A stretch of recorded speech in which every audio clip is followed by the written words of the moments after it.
विद्यार्थियों, आज हम सत्ता अध्याय के अंतर्गत देखेंगे सत्ता के कितने प्रकार होते हैं। सत्ता के प्रमुख प्रकार इस प्रकार हैं। प्रथम है संवैधानिक एवं कानूनी सत्ता। जब किसी पद अथवा संस्था को संविधान के द्वारा सत्ता सौंपी जाती है तो इसे संवैधानिक सत्ता कहा जाता है। उदाहरण के लिए भारत में राष्ट्रपति, प्रधानमंत्री, संसद, सर्वोच्च न्यायालय, राज्यपाल, मुख्यमंत्री, विधानसभा, उच्च न्यायालय आदि को संविधान द्वारा जो सत्ता प्रदान की है वह संवैधानिक सत्ता है। संवैधानिक सत्ता का ही एक विशेष प्रकार कानूनी सत्ता है। भारत में संसद अथवा विधानसभा कानून बनाकर शासन के विभिन्न विभागों को जो सत्ता सौंपती है वह कानूनी सत्ता कहलाती है। दूसरी है राजनीतिक सत्ता। राजनीतिक सत्ता एक अस्पष्ट विचार है। सामान्यतः इसका अर्थ है किसी राज्य की राजनीतिक कार्यपालिका की सत्ता। संसदीय प्रणाली में प्रधानमंत्री की सत्ता मूलतः राजनीतिक सत्ता होती है। राजनीतिक सत्ता का एक उपभेद प्रशासनिक सत्ता होती है, जिसका अर्थ शासन के विभिन्न विभागों की सत्ता माना जाता है। पुनः इस प्रशासनिक सत्ता के तीन प्रकार होते हैं: सूत्र सत्ता, कर्मचारी सत्ता, प्रक्रियात्मक सत्ता। तीसरा प्रकार होता है परंपरागत सत्ता। जब सत्ता का आधार एवं स्रोत परंपरा होती है तो उसे परंपरागत सत्ता कहा जाता है। ब्रिटेन में राजपद राजा की सत्ता परंपरा पर आधारित है।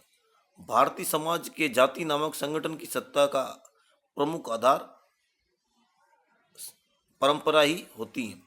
चतुर्थ है चमत्कारिक सत्ता।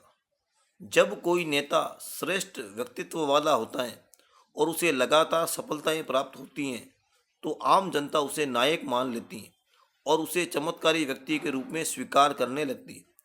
इस स्थिति में नेतृत्व की सत्ता का आधार व स्रोत चमत्कार का गुण होता है।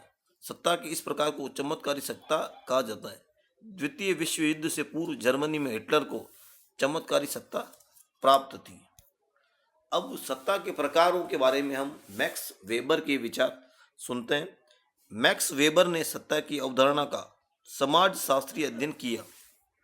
उसका मत है कि जब अधीनस्थों की दृष्टि में सत्ता अपने स्रोत एवं प्रयोग की दृष्टि से तर्क संगत और औचित्यपूर्ण होती हैं तो अधीनस्थ सत्ताधारी के आदर्शों का पालन करते हैं।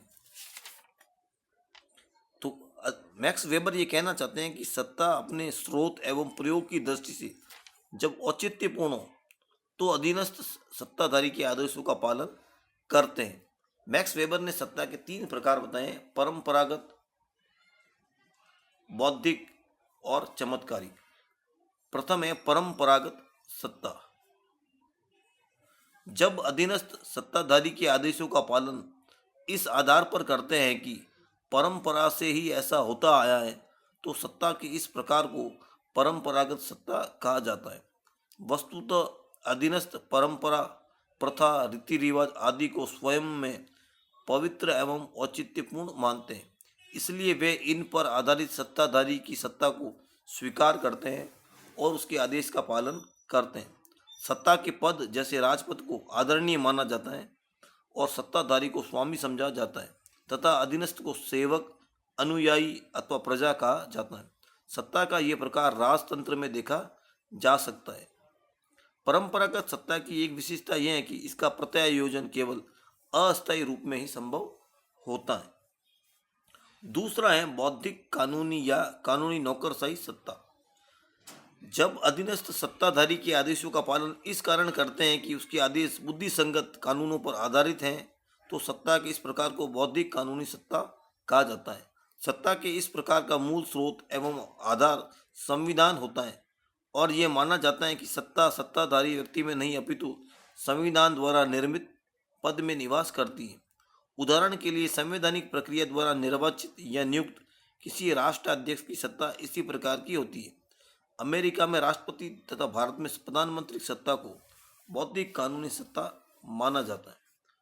बौद्धिक कानूनी सत्ता अपनी प्रकृति से संवैधानिक सत्ताएं और कानून द्वारा स्वीकृत है, अतः बौद्धिक कानूनी सत्ता का प्रत्यायोजन किया जा सकता है।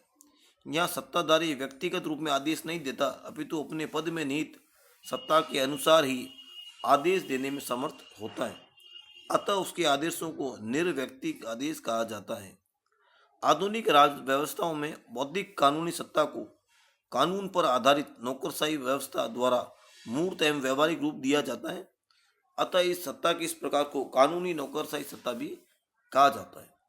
तीसरा और अंतिम प्रकार है चमत्कारी या करिश्माई सत्ता। जब अधीनस्थ सत्ताधारी के गुणों से प्रभावित होकर उसके आदेशों का पालन करते हैं तो सत्ता की इस प्रकार को चमत्कारी अथवा करिश्माई सत्ता कहा जाता है।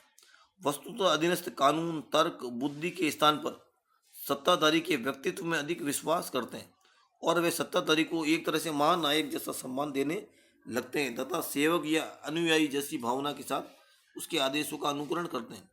करिश्माई सत्ता का प्रत्यायोजन नहीं होता, अपितु अधीनस्थ सरकारी कर्मचारी केवल अनुयायी की तरह सत्ताधारी के आदेशों का पालन करते हैं। द्वितीय विश्व युद्ध के बाद नव स्वतंत्र अफ्रो एशियाई देशों में ऐसी ही करिश्माई सत्ता की स्थापना हुई थी। मिस्र में कर्नल नासिर, बर्मा में ऊनू, इंडोनेशिया में सुकर्ण, घाना में एनक्रुमा आदि की सत्ता को इसी प्रकार की सत्ता कहा जाता है। तो इस प्रकार सत्ता के मैक्स वेबर ने 3 मुख्य प्रकार बताए।